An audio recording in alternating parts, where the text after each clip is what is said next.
네, 급박하게 돌아가는 한반도 정치와 안보 상황 매주 금요일 이분과 함께 짚어보도록 하겠습니다. 김종대 전 의원의 최강 디펜스 코너인데요.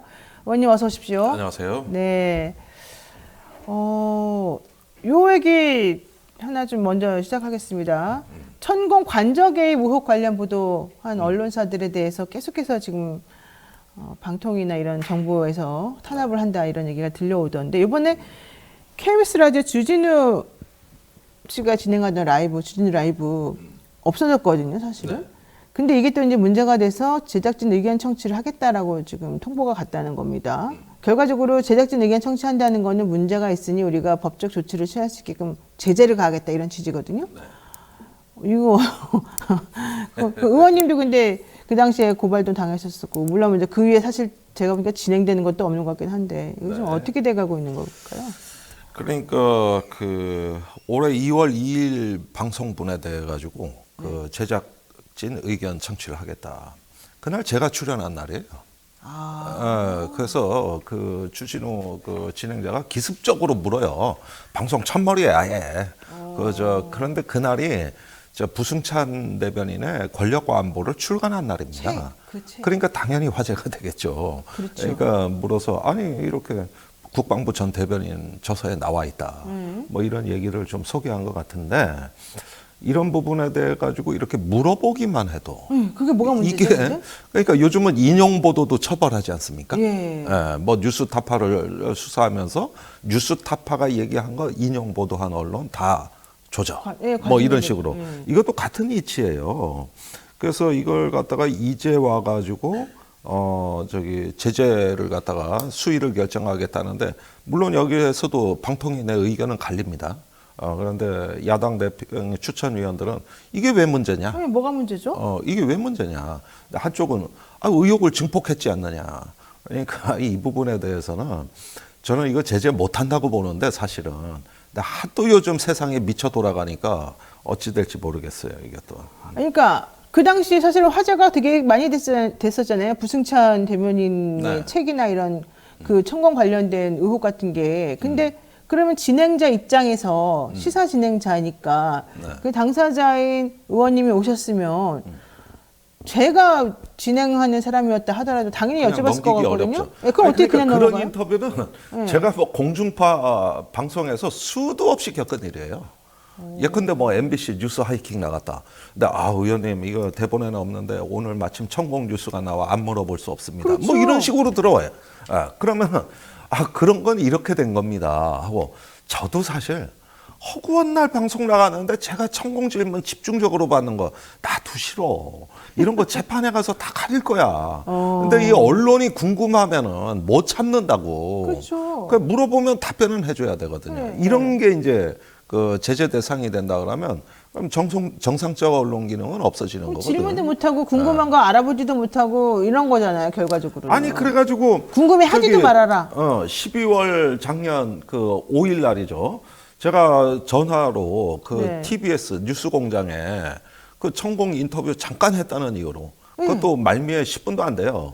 그런데 김어준 공장장도 그때 같이 고발당했지 않습니까? 그랬죠. 그런데 경찰에서는 또 수사를 안 하는 게 부르지도 않았어요. 왜냐하면 그냥 단순히 자기 의견 없이 어떻게 된 거냐고 물어본 거는 수사할 수가 없다 이거예요.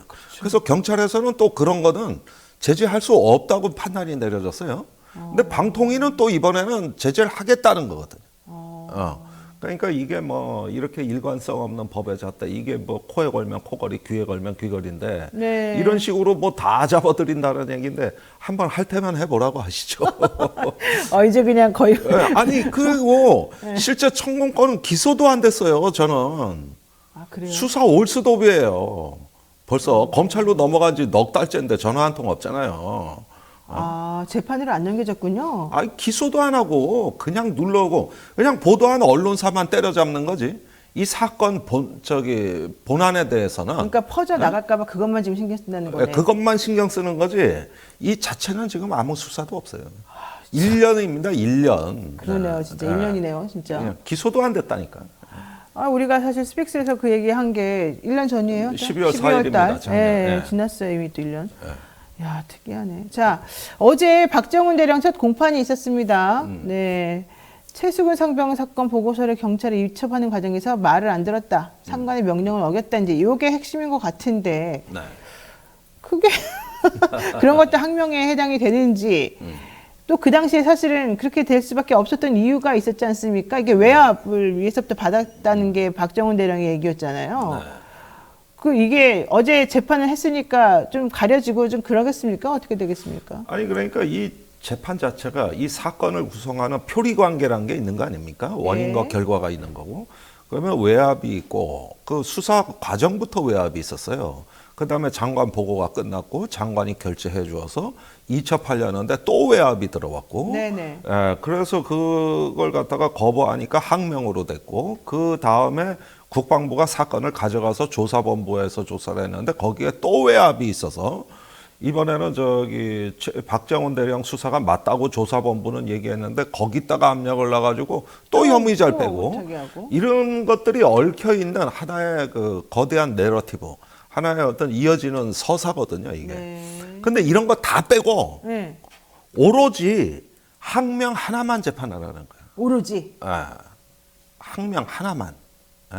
그러면 외압에 대하여서는 빼버리니까 당연히 외압을 행사했다고 하는 국방부 장관 빠지겠죠. 네. 그다음에 대통령실에서 그 뭐 수시로 전화했다는 임종덕 안보실 2차장 여기도 빠져나가겠죠. 가장 중요한 대통령 외압의 당사자인 대통령과 그 주변은 다 빠진다고 봐야 되는 거죠.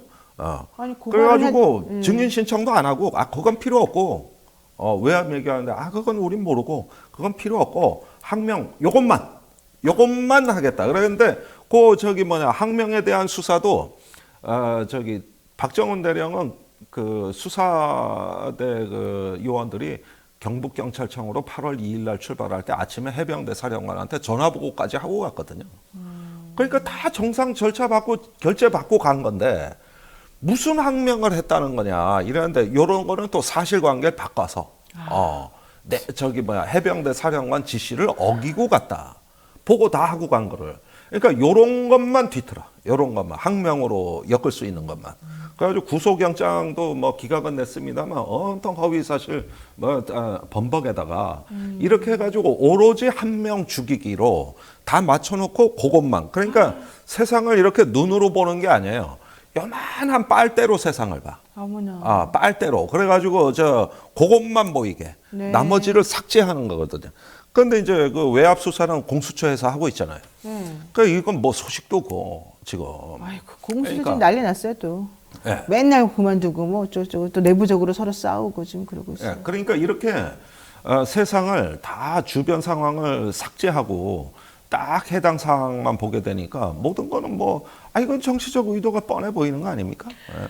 맞습니다. 그런데다가 임성근 전 해병대 1사단장 사실은 이제 최상병 사망 사건에 제가 보기엔 직접 책임이 있는 분인 것 같은데 본인은 나는 들어가지 말라 그랬는데 내 말 안 듣고 들어가서 사고가 난 거다 이런 취지로 아니 그러니까 진술서를 나는 냈어요. 예. 지금까지 이분이 지금까지 모든 이 분란의 아주 모든 본질이자 이분의 보신주의가 여러 사람 죽이는구나. 그런데 이제 진술서까지 이렇게 나온 거 보고서 그동안에 연구를 좀 하셨는데 이 카톡이나 대화 내용 된 거 다 샅샅이 뒤져가지고 내가 물에 들어가라고 지시한 적 없다. 그런 게 기록에 없고 다만 중대원들한테 카톡으로 전달된 거는 그건 내가 한 게 아니라 밑에 있는 여단장이 왜곡해서 전달한 거다. 이렇게 해서 다 뒤집어 씌우기로 해가지고 이번에는 또 혐의 대상에서 빠진 정작 그 여단장이 있어요. 네. 거기까지 혐의자로 또 지가 집어넣은 거예요, 이게. 그래가지고 대대장들이 잘못 알아들은 거다. 대대장들은 지금 혐의 대상자입니다. 그러면은 사단장 여단장이 빠져나간 건데 혐의 대상에서. 네. 근데 여단장 제가 왜곡했다. 이렇게 또 진술에 써버린 거예요. 남한테 또 그렇게. 그러니까 이게 뭐냐면은 자기 살기 위해서는 물귀신처럼 누구라도 다 죽여. 자기 부하 누구든 간에 이건 여단장이 왜곡한 거고 대대장이 잘못 알아들은 거야. 그럼 여태까지 자기 사단장으로 다 지휘했던 자식 같은 부하들 아니야. 그러면 무슨 아버지가 야, 나는 가장으로서 아무런 어떤 그 잘못한 게 없는데 엄마가 잘못한 거야. 네가 잘못한 거야. 이모가 잘못한 거야. 삼촌이 잘못한 거야. 뭔 아버지 하나가 집안을 거덜을 해 아주. 응? 아니 무슨 이게. 사단장이라는 분이 그렇게 자기 부하 직원들에게 모든 걸 다 책임을 떠넘기고 그럴까요? 아니 그러니까 이게 지금까지 그 사단장이 혐의 대상으로 처음에 봤던 이유는 뭐냐 하면은 하도 현장까지 와서 닥달하니까 그리고 포병이 제일 잘못하고 있다. 네. 심지어 경례까지 똑바로 하고 복장까지 지시한 사람이 물에 들어가라는 얘기는 안 했다? 참네요. 아니 그런데 밑에서는 사단장이 무섭거든. 허구한 날 저기 들들 볶지, 허구한 날 그냥 호통치지, 윽박지르지 이러니까 그 저기 뭐냐 사단의 화상회의의 지시사항이라고 떡하니 내려온 게 저기 물에 들어가서 바둑판식으로 네, 저기 찔러가지고 찔러가면서 정성껏 가슴까지 탐색하라. 들어가서 정성껏 이게 그러면 사단장 지시가 아니라 왜곡한 거라고 그걸 밑에서 믿으란 얘기입니까? 이 얘기를? 아니 매일 사단장이 이렇게 득달을 하고 그 다음에 더 기가 막힌 거는 네. 당시에 현장 지휘는 육군 50사단의 지휘권이 있었습니다. 그러니까 사단장이 이렇게 오지랖 넓게 설레발 칠 권한도 없는 사람이 지가 와서 그렇게 닥달하고 설레발 치다가 안전에 관한 문제는 내 책임이 아니라 50사단 책임입니다. 육군 50사단 책임입니다. 야, 그러니까 이런 사람이 말이에요. 네. 전쟁이 나면 제일 먼저 내뺄 장수요. 그러네. 전쟁이 나면 제일 먼저 내빼고 부하한테 책임을 다 미루는. 그러니까 항상 공식은 정해져 있는 거예요. 공은 나에게, 책임은 부하에게. 알겠습니다. 예. 자, 윤석열 대통령 얘기 잠깐 해볼게요. 지금 네덜란드 국빈 방문한다 그러는데 사람들이 궁금한 게 왜 가냐, 첫 번째. 두 번째, 그렇게 해외 순방 많이 하셨는데 그럼 외국에서는 우리나라를 왜 이상하게 보고 있느냐, 이런 얘기입니다. 예컨대 UAE에서 우리나라를 소개하면서 인공기를 게재했었다는 겁니다. 이게 도대체 무슨 말입니까? 게다가 아이고, 내가 바이든 대통령은 나의 친구 미스터 문 이랬다는 건데. 아유, 그거는 참 그 주재국들의 참 네. 어떤 그 수준 낮은 외교에다가 또 그 대통령의 문제이라고 생각이 되는데 이번에 네덜란드 방문은 대통령실 발표로는 반도체 동맹을 체결하기 위해서다. 반도체 동맹. 예. 그런데 네덜란드가 그 극자외선 노광 장비라고 하는 그 저 반도체 회로에 아주 미세한 극초단파 이 저 파장이 가장 짧은 빗으로 회로를 새기는 기술이거든요. 이 노광 장비를 ASML이라고 하는 기업이 생산하는 아주 세계적인 독점 공급 업체예요. 우리도 그 노광 장비를 사다가 삼성전자가 아니 웨이퍼에다가 새기는 겁니다. 그 빗을 샥샥 새기면은 그리고 적층을 해서 이제 직접 회로라는 걸 만드는 거 아닙니까? 네. 그래서 이 부분에 대한 어떤 반도체의 원리와 생태계 공급망에 관한 거는 저기 국내에서도 화제가 된 크리스 밀러의 칩워라는 책을 꼭 한번 읽어보시길 제가 강추해드립니다. 칩워. 반도체 전쟁이란 뜻이에요? 예, 그렇습니다. 크리스 밀러가 썼죠. 아주 명저고 정말 잘 쓴 책입니다. 그러면은 이렇게 해가지고 서로 공급망 협조를 한다. 이거는 이상이 없어요. 이 논리에는. 네. 근데 문제는 뭐냐면 이 반도체 동맹, 네덜란드하고 국가 대 국가 관계로서 우리가 서로 반도체 협조를 이미 잘하고 있는 걸 굳이 동맹이라고 해가지고 뭘 맺겠다는 얘기인데 여기서 윤 대통령이 지금 워낙 무식하기 때문에 모르는 게 뭐냐면은 네. 그게 뭐냐면은 네. 이거는 ASML이 극자외선 노광 장비를 독자적으로 생산하는 게 아니야. 이 제품 하나를 만들기 위해서는 네. 수백 개 미국, 유럽, 아시아, 심지어 중국하고도 협력을 하는 거예요. 그러니까 이 반도체 생태계는 국가 단위로 분할이 되지 않아요. 네. 그렇게 해서 이 공급망의 그 회로도가 이렇게 시각화된 걸 보면은 거의 인체의 신경망하고 비슷해. 그 정도로 복잡해. 그러네요. 그래가지고 네덜란드도 세계 각지하고 협력해서 그 공급망 속에서 이 극자외선 노광 장비를 만드는 거예요. 거기엔 한국도 들어가 있어요. 그런데 그걸 갖다가 네덜란드가 ASML이 이 장비를 생산해. 우리 공급자끼리 딱 맺어가지고 칩워 반도체 맺어. 그러면은 이거 우리 혼자 만드는 거 아닌데. 가보니까 그 브리핑을 할 거 아니야 이제. 그렇죠. 이거 전 세계가 다 협조해요. 그러니까 그래요? 그러면 거기 또 쫓아가야지. 그럼 거기도 가니까 또 우리 협력업체 또 따로 있고. 이거는 이 복잡한 신체 혈관 신경망 같아가지고 거의 추적이 불가능한 공급망이 반도체 공급망이거든. 그런데 이미 잘 되고 있는 거를 그걸 왜 하는 거예요? 거기 그러면? 가가지고. 대통령은 왜 그러는 거예요? 아니 그러니까 이제 뭐 부산 엑스포는 날아간 거고 이제 거기 가가지고 저 국빈 방문이니까 국왕을 만나거든. 아이고, 국왕을. 아이고. 이제 또 저 사진 찍고 뭐 설레발 치고. 이미 잘 되고요. 또 이재용 삼성전자 회장 따라가고 기업인들 생각만 해도 이제 골치 가서 아픕니다. 또 줄 세우는 건데. 네. 아니 도대체 요즘 기업인들이 저기 들러리 자기 같아요. 직원하고 근무하는 시간보다 대통령하고 근무하는 시간이 더 많을 편에 이게 지금. 아니 기후위기 세계정상모임 가야 되는데 거기는 안 가지고 참. 하여튼간 거긴 간 적이 없어요. 이해가 안 됩니다. 자 마지막 하나만 여쭤볼게요. 민주당 지금 올드보이들이 지금 한 목소리로 지금 이재명 대표를 공격하고 있는 양상이거든요. 이낙연 전 대표, 김부겸 전 총리, 정세균 전 총리, 손학규 상임고문. 물론 이제 정세균 총리 같은 경우에는 이낙연 전 대표하고 좀 거리를 둡니다만은 어쨌든 이재명 대표 체제 가지고 문제다라는 주장을 계속 하고 있습니다. 이거 좀 어떻게 봐야 되겠습니까? 글쎄요, 저기 최근에 와가지고 이제 민주당 안팎에서 여러 가지 이런 어떤 분란의 조짐들이 많이 보이고 그러는데 저는 이거 선거법하고 무관하지 않다고 봅니다. 선거법? 예, 전부 다 지금 웬 신당, 위성정당, 비례정당을 꿈꾸면서 아주 뭐 수십 개가 난립을 하고 있는 상황이고 그렇죠. 이것이 이제 한국 정치의 분열적 요인을 굉장히 심화하고 있거든요. 근데 이럴 때는 과거 이제 2019년 패스트 트랙 이래로 우리가 선거제 개혁에 대한 어떤 정치적 합의가 있었고 또 그걸 통해 가지고 미래 정치로 나가기 위한 어떤 대장정이 있었던 거거든요. 근데 그 본래 흐름은 온데간데가 없고 네. 오늘날 와가지고 유사정당, 비례정당 또는 어떤 떴다방 정당들이 네. 이렇게 되면서 이게 선거법의 약점을 온갖 그 지점을 다 파고들고 있어요. 그리고 야당이 또 통합을 달성하지 못하니까 그 폐해가 이루 말할 수가 없습니다. 이럴 때는 네.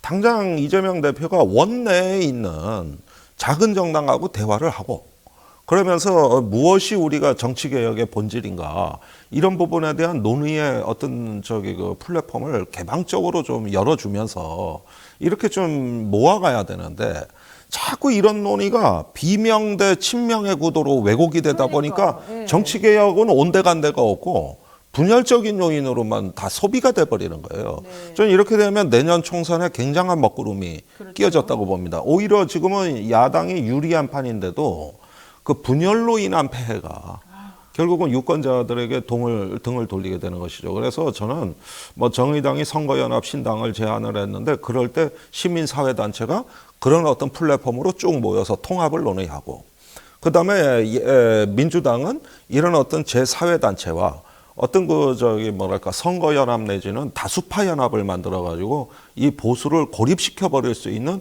큰 틀의 어떤 연합 정수를 이런 것들을 원래 지도해 나가는 건데 지금 한국 정치에 이런 정치의 큰 판을 짜는 전략과 비전이 없어지니까 결국은 이런 선거 논의가 친명 비명 싸움으로 돼가고 있다. 네. 그래서 이게 바로 우리의 리더십의 한계가 아닌가. 그런 점에서 우리가 개혁 세력, 개혁 진보 그러면서 과거에 탄핵을 달성했던 다수파 연합의 부활을 꿈꾸자. 이런 걸 통해서 풍성한 한국 정치를 국민에게 우리가 봉사하고 되돌려드리자. 좀 이런 식의 어떤 논의 구조가 왜 마련이 안 됩니까? 그러니까요.